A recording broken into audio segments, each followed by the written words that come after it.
Morning, guys. Thank you guys for being here. Obviously, reflecting upon last Saturday's win. Obviously, a chance to go 1-0 last weekend and to be 2-0 on the mark. But you know, a competitive Troy team that had a recent history of having success. Our guys went out there and played a pretty good game. Obviously, a lot to be fixed and corrected from that, even as I mentioned in the post game. But pleased to have no turnovers and then get that one takeaway. But things to continue to clean up. We got to be better at tackling. We got to be efficient in everything that the defense gives to us. I was pleased with the kicking game and the improvements from week one, but still a lot to be corrected, right? It's still early in the season, and you're seeing things that we can get fixed and we will get fixed. Make sure we're hitting on the explosives and continue to do those things. But, immediately after that game, after watching that film, our focus now turns to Florida State, a game obviously that a lot of people locally and nationally are excited about. For us, it's the next game. So it is the most important, but it is the next game, and we're not going to treat this game any different than we did our first two opponents. Obviously, great relationship with Mike Norvell and everything he meant to this university, and I know quite a few people on that staff, but this game will not be Silverfield versus Norvell. Look, him and I are very close friends. We sat within arm's length of each other for 4 years. We know everything about one another and the way each other think and move and breathe, but we've both grown as people and as coaches. Excited for this matchup. It's good for our university. Florida State, obviously, preseason top 10 in the country. They're loaded with talent. They returned 79 players from their AACC championship team. They also returned 9 ACC, all ACC players. All right, and they also boast the country's longest tenured offensive line with a group that's got the most starts and most career college games up front. Their defensive front was also considered preseason one of the best in college football. They're very, very talented. We're going to have to go on the road and play in front of a great atmosphere. But we're excited about the challenges ahead, and the focus will be on us this week and then finding ways to improve. And looking forward to playing another early game and ready to rock and roll. You always talk about, as it pertains to your program and what you said, positive, negatives, keep the blinders on. But have you talked about with your team to not let your guard down surrounding the commentary around FSU because of their two games? We don't even think about that. I mean, our guys thought North Alabama could beat the world. I mean, and our guys lined up and they thought Troy was the best team in the country. Our team's going to line up and think, but we're not going to lack self-confidence. But we also understand the opponents we're playing. There's no letting the guard down. There's no such thing in college football. I think you just put on, go watch the Notre Dame, Northern Illinois game, and credit to Northern Illinois, obviously, who went out there and did. But we show them all the time of things that occur in college football. It's really, really hard to win football games. So we're going to have to be our absolute best. This team that we're facing is very, very, very talented. Look, Mike Norvell won National Coach of the Year last year. They've got all the bells and whistles. They got it all. But guess what? We're hungry, and we're going to come out swinging. You mentioned the returning offensive line for Florida State. Both sides of the ball, physically, how do you match up in the trenches? Yeah, look, it's going to be a challenge. I've got a lot of faith in our trenches, right? The O-line and D-line here at the University of Memphis. But, on paper, it's a loaded Florida State team with a lot of draft picks on the O-line and D-line. Very, very talented guys that are highly, highly talented. I mean, literally, people were telling me that this defensive line is considered the very best in college football. And this offensive line, anytime you have an offensive line that boasts that many starts in college football, the number one returning starts and games played in all of college football, it's going to be a tough task. Our guys understand the challenges. They'll be well prepared, and we're going to go out there and give everything we got. And hopefully it's a formidable matchup that we're able to come out on top. Ryan, removing the Mike Norvell factor, how do you sum up what this game means to the program in terms of nationally televised game against one of the most prestigious brands and program in the sport and the opportunity that you guys have in front of you? Yeah, look, one, it is a national brand in Florida State, and it's on national television. So those things are great. Those things, to put Memphis in a national spotlight, that's huge. And as you guys well know, it's not only great for the football program, but the institution and the city as a whole. And I'm always in favor of those things. But it is just the next game. I know fans don't want to hear about it, but whoever we line up and play, it's going to be the most important game of the year. It's not a conference game, but we're going to come out and give everything we got. But the opportunity to play in national television audience versus people call a blue blood program that we're striving to be here at Memphis, it's huge. And so we're going to have to go out there and show we're capable of belonging in that fight, and we're excited about that opportunity. Coach, you talked about, or you played at Mississippi State a couple years ago, the Dome in Missouri last year. How are you helping the guys kind of handle what's probably going to be one of the more hostile environments you've had? Yeah, you know, I'm a Florida native myself, so I know the chop and the fight song, and the noise will be coming from there, from Doak Campbell. Our guys will be prepared. Obviously, we'll play some crowd noise, but like a lot of things, we just got to block it out and focus. I mean, I always tell them it doesn't matter if we're playing on Getwell, or we're playing Doak Campbell, or we're playing out in Hawaii.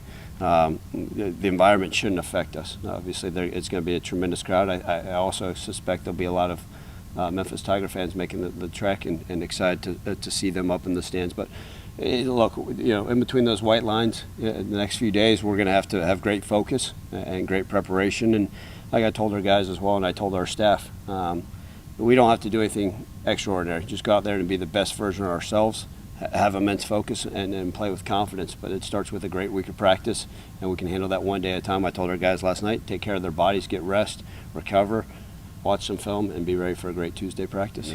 Ryan, I know that obviously this game is in Silverfield versus Norvell, but what are the emotions for you just of getting to coach against him? Yeah, look, I can't hide the fact that, you know, he's a guy. I wouldn't be staying here today if it weren't for Mike Norvell. I do laugh. I was supposed to be on that plane with him to be at his introductory press conference down in Tallahassee, and I sometimes say, you know, it's crazy how things work, and how him and I even came into each other's lives, and I think they're not only a mutual friendship, but a great deal of respect for one another.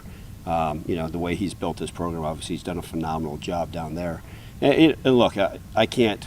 It's like any football game. Yeah, did I show some emotions in the third quarter Troy game? Absolutely, I did. You know, but most people that watch me during the game, I try to stay neutral in my thinking. That way, I can be at the best of my ability for our team, whether it comes to situational football, helping out with play calling, whatever that may look like. So, I probably reality of it, I won't give it two thoughts other than shaking the hand of a guy that I consider a brother pregame and seeing some, what people I call family down there, and then line up and playing football. I've got to be at the best of my ability to make sure our guys are set up, and then, look, him and I probably won't talk this week. Maybe we'll send a jab or two via text message, but other than that, we'll talk pregame quickly after the game, and then we both keep pretty busy schedules, so we'll reconvene. Last time we got to see each other this summer, and then I'm sure we'll talk about when we get together again in the offseason. And then in terms of on-the-field stuff, they've obviously had a week to prepare. They had a lot of problems to fix. Obviously, are you expecting, you're going back and watching those games, but I'm assuming you're expecting new things, different things, improved things? Absolutely. They get paid a lot of money to coach football down there in Tallahassee, a lot of money. And so they're really good at what they do, and they're not going to sit back and say, well, let's just keep doing this.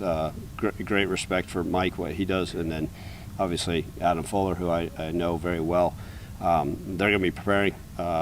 Look, there's a lot of similarities in the way things are run.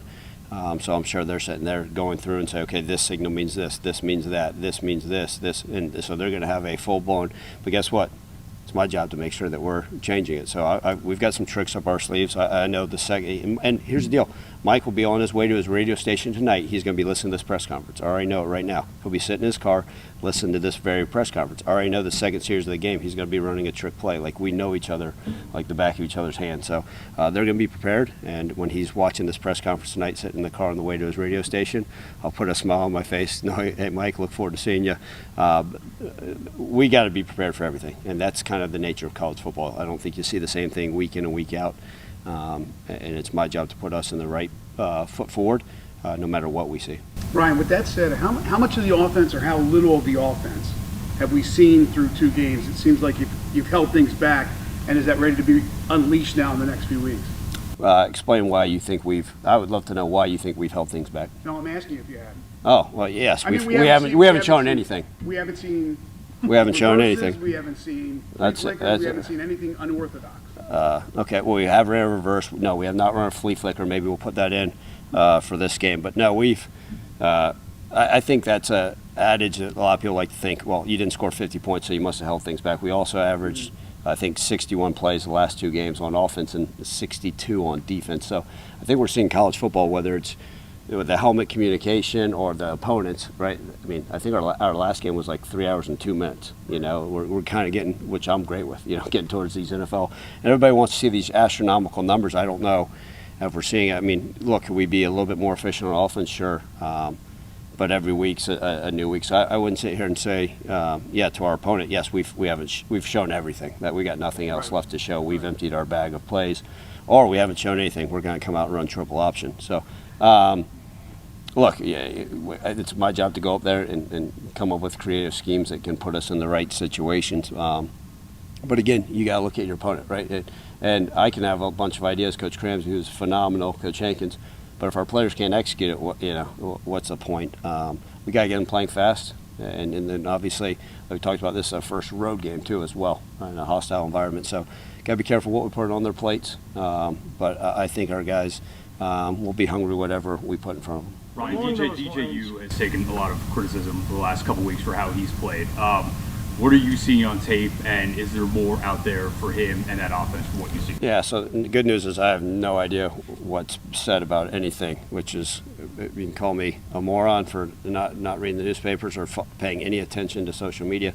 I have no idea what's said about him. I know he's a freaking phenomenal quarterback, one of the highest rated quarterbacks to come out of high school in a long time. Starter at Clemson, starter and won a lot of football games at Oregon State.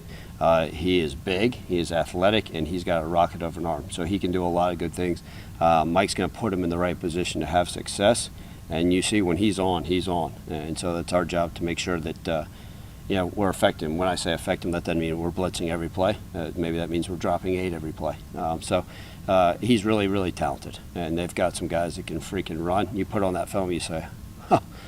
Oh, wow, they got a bunch of 5-stars and a bunch of guys that can go play ball. DJ is a phenomenal quarterback, and, you know, obviously the extra time to prepare, it's unique. I mean, it's whoever did our schedule, thank you.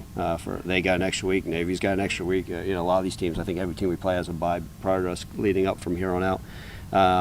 But they'll get them ready and right. Along the lines of your relationship with Mike, you coached with him same side of the ball for 4 years. Has he changed from what you've seen very much? I mean, can you change? He's got basic philosophies which you share. Yeah, well, look, there's some things that you can look on film and say, huh, I see what you're doing. And same, right? I mean, he can watch, and I think him and I could both, you know, if there's nothing on and him and I are in a dark room, separate rooms, watching each other's film like we're both doing right now, I see what he's trying to do here. I see, okay. And look, we all adapt and change and try to improve. A lot's based off of skill sets and what you have, right? I mean, if you know, with the veteran offensive line and a big quarterback, there's going to be certain things that they've done that he may have not done with Brady White here, you know. And so there's those things you see. We constantly grow and try to figure different things out and how do you adapt. But at the very core of it, there's a lot of similarities, and I don't think that'll ever change. And there's a reason why he's been so successful, and I think we've had a little bit of success here on offense as well. And you know, the basis of our cultures, the basis of a lot of things are very, very similar. And again, I give him a lot of credit for that. I just hope that ours is a little bit stronger come Saturday. You talked about pumping in crowd noise this week. Will you pump in artificial chops, Warchants, all that? Yeah, you know what? I haven't thought about it. You know, it didn't go real well when they had me out there ringing the cowbell for Mississippi State. So we'll think about it. Yeah, we may have it. I just don't want to hear that stuff in my sleep. But, you know, I mean, look, it's going to be part of it. And if that, anything I can do to prepare the environment, right? We're playing on a grass field, which I think is unique, you know. You say, well, don't you all, we practice on grass field, so maybe that means we don't come in the indoor at all. Let's just stay out on the grass to get our guys footing set and all that stuff. Maybe it's a different set of cleats. But, yeah, we'll probably prepare. I'm sure our equipment staff will have that song geared up and ready to roll more so than we would like to hear. Ryan, you got about locking yourself in the dark room to watch the film. I've always been curious, what does that process look like for you? Like, what are you looking for? What have you seen? Yeah. Well, I'm not going to tell you too much what I've seen. No, I mean, I think a part of it is, you know, a day like today and even like last night, right? You put together the previous game, and then you kind of, you meet with your staff, kind of go through a general idea of the personnel. And for me, obviously, watching all 3 phases, I need to do that. And then the biggest thing I can do and the best thing I can do for myself is kind of put my cell phone far away and just really how much can I focus and lock myself in and just say, okay, hey, let's watch 5 hours straight of film, and then take a quick breather, stand up, stretch, and then go back to the grind. And I think that's what you have to do this day and age. And while I'm looking at that is, right, okay, hey, what are the things that we're seeing, offense, defense, and special teams, that may be weaknesses, okay? And then how does that play into things that we can attack and find ways that, okay, because sometimes you watch another opponent, you're like, oh, this looks really cool, I'd like to try this, and then you start making up stuff that's not part of your scheme. Right? Oh, well, I saw them. It doesn't work, and so how does it fit with what we do from a core? Right? You obviously can adapt and overcome offense, defense, and special teams with some of that stuff, but I think that's part of it. And then, like for a lot of, right, like today's a base down day, and then tomorrow really study third downs, red zone, and the kind of the situational football. And then as we go in, then maybe 2 minute, 4 minute as we prepare. But I love days like today because, one, I can put my phone up for like 6 hours, which is phenomenal. And not, most of my issues, someone has to come knock on the door, and most people say, let's leave them alone. And then we'll gather as a staff and kind of go through some of that stuff this afternoon, which is a lot of fun to hear. We've got the amazing coaches, and I'm always excited to hear those that are much smarter than me, what they have thoughts and how we can attack our opponent. Coach, this is kind of something. You go in as the ranked team this week. Florida State is not. How do you feel about that? And how do you think the rankings going to affect your team's psyche? Well, one, that's news to me. That's good to know. We're ranked. Okay. Coaches. Good to know. There you go. That means absolutely nothing to me. Absolutely. I would love to know what the ranking is come December. But I truly, and I'm not trying to sound funny, Jarvis. I had no idea, nor that means absolutely nothing. Our guys got to go out there and work. We know we're going to have our hands full, and in reality, right, they were the 10th ranked team in the country. That means they're really, really talented, and people have really, really high expectations for them as well. And so generally that just means, hey, they're going to be pissed off, and they're really talented. That's sometimes you can walk into a buzzsaw, but you know what? I got great faith in our guys that they're going to continue to put their head down and grind and find ways to improve this week and accept this challenge, going down there with the mindset that this is the next game, and let's see what we're capable of doing. What's your message to playing against a team that's going to be completely angry and feel like they've got nothing to lose? Well, guess what? I'm a very angry person. I don't know if you saw my sideline demeanor.